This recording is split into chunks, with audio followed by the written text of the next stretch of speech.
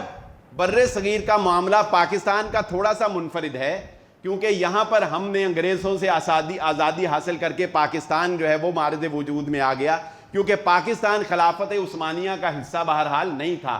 یہ بر صغیر جو ہے یہ خلافت عثمانیہ کا حصہ نہیں تھا۔ خلافت عثمانیہ کے ساتھ ان کا یوں کہہ لیں کہ ایک ہمدردانہ رول تو پلے کیا انہوں نے، لیکن یہ ان کے ساتھ ان کا حصہ نہیں تھا، اس لیے خلافت عثمانیہ کے ٹوٹنے سے پاکستان کو آپ الگ کر لیں۔ لیکن عرب پوری عرب پٹی بشمول ترکی یہ تو ہارے ہوئے ہیں بھائی، امریکہ اور برطانیہ سے اور فرانس سے، یہ تو شکستہ حال ہے۔ ان بیچاروں کی مرضی کیسے چل سکتی تھی آپ بتائیے۔ چنانچہ 1948 کے اندر اسرائیل کا قیام جو ہے وہ معرض وجود میں لایا گیا۔ فرق صرف اتنا ہے، یہ حماس کے حملے سے فرق جو پڑے گا وہ صرف اتنا ہے کہ پہلے اسرائیل تھوڑے تھوڑے کر مارتا تھا، اور آہستہ آہستہ فلسطین کا خاتمہ کر کے اپنی آبادی کو بڑھا رہا تھا۔ حماس کے حملے کے بعد اب اس نے اپنی سپیڈ جو ہے وہ بہت فاسٹ کر دی ہے، اور اللہ کی پناہ کہ آپ نے وہ خبریں سنی ہوں گی کہ فاسفورس بم جو ہے وہ وہاں پر گرائے جا رہے ہیں، یعنی وہ کیمیکل بم جو 800 ڈگری تک ٹمپریچر کو لے جاتے ہیں۔ یہاں پر 45 ٹمپریچر ہونا تو ہم سے برداشت نہیں ہوتا، وہاں پر وہ آکسیجن سے ریئیکٹ کرتا ہے نا وہ، اور وہ 800 ڈگری تک جو ہے وہ اس کے ٹمپریچر کو لے جاتا ہے، یعنی ناممکن ہے کہ وہاں پر کوئی عمارت، کوئی لوہے کی چیز، کوئی چیز جو ہے وہ بچے، وہ سب پگھل جائے گا۔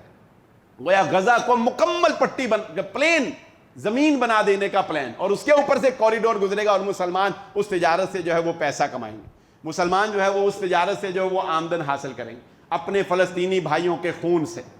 یہ مفادات کی جنگ ہے۔ آپ نے کیا دیکھا نہیں، پہلے دیکھیں وقت گزرنے کے ساتھ ساتھ نرمی آ جاتی.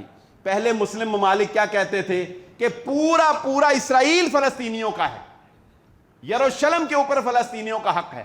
پھر کہا جانے لگا نہیں نہیں, 1967 کی جنگ سے پہلے جو تھا وہ اسرائیل رکھ لے, 1967 کی جنگ کے بعد جو اسرائیل نے قبضے کیے ہیں وہ چھوڑ دے, چلو وہ فلسطینیوں کو دے دے. اس نے کہا میں یہ بھی نہیں مانتا. اب کیا کہہ رہے ہیں مسلمان, یعنی مسلمانوں کا دعویٰ دن بدن کمزور ہوتا نظر آئے گا. اب مسلمان کیا کہہ رہے ہیں, اب مسلمان کہتے ہیں کہ چلو کوئی بات نہیں, وہ بھی نہ صحیح, اقوام متحدہ نے جو 2 اسٹیٹ کا فارمولا دیا ہے وہی مان لو.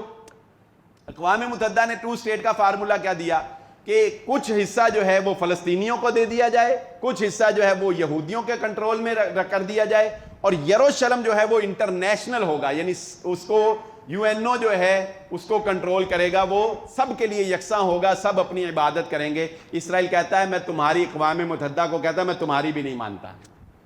چنانچہ آپ دیکھ لیں فلسطین کا جو میپ میں دیکھیں گے آپ, فلسطین کا جو علاقہ ہے وہ بالکل تھوڑا سا رہ گیا, اور اس میں بھی ہر جگہ اسرائیل کے فوجی ایک ایک گلی میں, ایک ایک چوک میں, ایک ایک چوراہے میں جو ہے وہ کھڑے ہیں, اور غزہ کی پٹی تو بالکل چھوٹی سی ایک سائیڈ پہ ہے. اب نہ جانے اس کا مستقبل میں کیا حال بنتا ہے. اللہ تعالیٰ ہمارے مسلمانوں کے اوپر رحم فرمائے.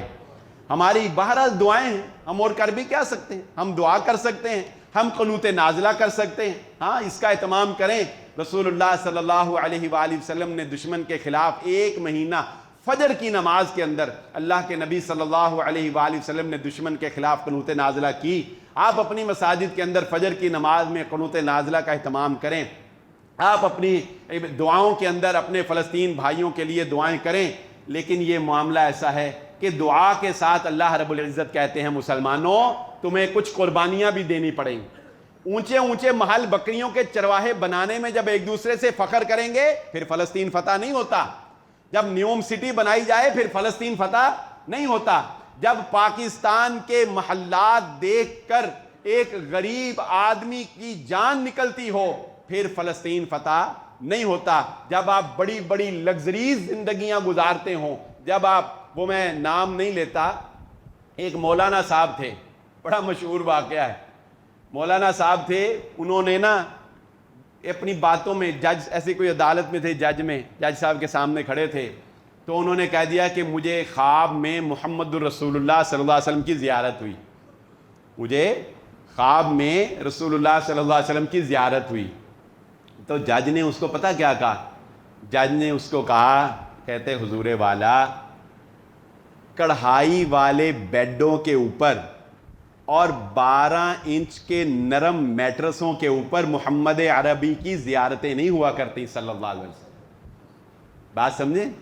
اور تمہاری لائف تو فل لگژری لائف ہے, عیش و عشرت کے اندر, تن آسانی کے اندر, اور تمہیں تو اپنے ویلے بنانے کی پڑی ہے, تمہیں تو اپنے پلازے بنانے کی پڑی ہے, تمہیں تو اپنی عیش کی پڑی ہے. جو قوم عیش اور تن آسانی کے اندر آ جاتی ہے وہ کبھی بھی فلسطین فتح کرنے کا نہ سوچے. یہ تو ہم لوگ منت ترلے کر کے وقت گزار رہے ہیں, وگرنہ کیا کفار کے لیے یہ ممکن نہیں ہے کہ وہ یکمشتی عرب کا صفایا کر دے؟ ہاں ممکن ہے, کیونکہ نہ ہمارے پاس ایمانی قوت ہے نہ ہمارے پاس دنیاوی قوت. ہاں اگر ہمارے پاس ایمانی قوت ہو, کافر ہے تو شمشیر پہ کرتا ہے بھروسہ, اور مومن ہے تو بے تیغ بھی لڑتا ہے سپاہی. لیکن ہمارے پاس ایمانی قوت بھی نہیں. ہم کس بنیاد کے اوپر جو ہے وہ کہیں کہ ہم کافر کے ساتھ جو ہے مقابلہ کر سکتے ہیں؟ نہیں, ہمارے پاس نہ ایمانی قوت, نہ اسلام کی قوت, نہ اسلحہ قوت. ہاں یہ تو صرف منت ترلا ہے کہ بھائی کچھ دیر ہمیں چھوڑ دو, کچھ ٹھہر جاؤ, چلو اس طرح کر لو, چلو اس طرح کر لو, چلو کچھ آئل لے لو, کچھ ہمیں بھی دے دو, چلو کچھ نہیں تو ابراہیم علیہ الصلوۃ والسلام کی چھتری کے نیچے ہی آ جاؤ. اب ابراہیم علیہ الصلوۃ والسلام کی چھتری کے نیچے ہم سب اکٹھے ہو جائیں, اور وہ وقت آپ دیکھیں گے. اللہ تعالیٰ ان فتنوں سے ہمیں محفوظ فرمائے.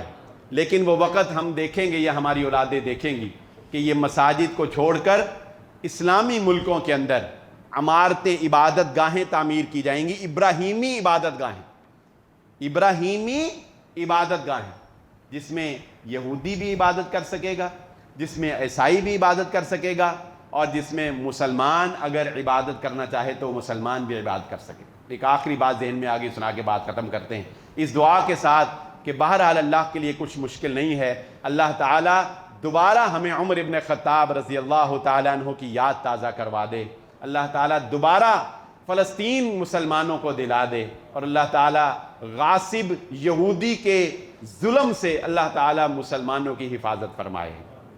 میں نے جب نیوم سٹی کے اوپر جمعہ پڑھایا نا دارالسلام مسجد کے اندر، تو میرے ایک صاحب ملے، پتہ نہیں آج آئے ہیں کہ نہیں، میرا خیال مشکل ہے، وہ مجھے کہنے لگے کہ میں نیوم انجینئر تھے کسی جرمنی کی کمپنی کی طرف سے، وہ کہنے لگے کہ میں نیوم سٹی میں جاب کرتا ہوں، میں وہاں پہ کام کرتا ہوں، اور 2 ماہ کی چھٹیوں کے لیے وہ میں کہتے یہاں آیا ہوں، تو اتفاقاً جو ہے وہ میں نے آپ کے پیچھے جمعہ پڑھا۔ تو انہوں نے کہا جی آپ نے جتنی باتیں کہی ہیں وہ ساری ٹھیک ہیں، لیکن میں ایک بات میں آپ کے علم میں نالج میں ایک بات کا اضافہ کر دوں کہ نیوم سٹی کے اندر مسجدیں بھی ہوں گی، نیوم سٹی کے اندر مسجدیں بھی ہوں گی، لیکن مسجدوں میں اذان کہنے کی اجازت نہیں ہے۔ جب مسلمان یہ کام کریں گے کہ عبادت گاہیں ایسی تعمیر کریں گے جہاں اسلامی شعار کی اجازت نہیں ہے، اور وہاں کسینو اور پتہ نہیں کیا کچھ بنائے جائیں گے، اور ہر جگہ یہ حال ہے، برا حال، تو پھر اللہ تعالیٰ کی نصرت، اللہ تعالیٰ کی مدد جو ہے وہ ہمارے کیسے شامل حال ہوگی۔ وہ حدیث ہمیں بالکل فٹ نظر آتی ہے کہ رسول اللہ صلی اللہ علیہ وسلم نے فرمایا کفار تمہارے اوپر ایسے ہی چر دوڑیں گے، ایسے ہی تمہیں کھائیں گے جیسے بھوکا بھیڑیا جو ہے وہ کسی بکریوں کے ریوڑ کے اوپر جو ہے وہ حملہ کر دے تو کتنی تباہی جو ہے وہ مچاتا ہے۔ ایسے ہی نبی صلی اللہ علیہ وسلم کے صحابہ نے پوچھا اللہ کے وسلم ابھی اتنے کم ہو جائیں گے؟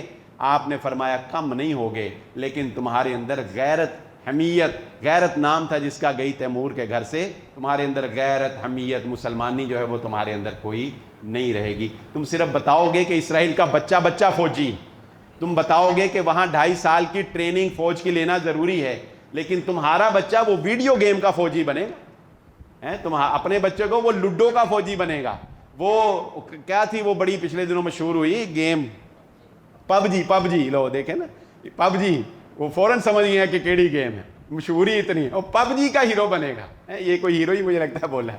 تو ہم نے کیا کرنا ہے جناب؟ اللہ تعالیٰ ہمارے حال کے اوپر رحم فرمائے۔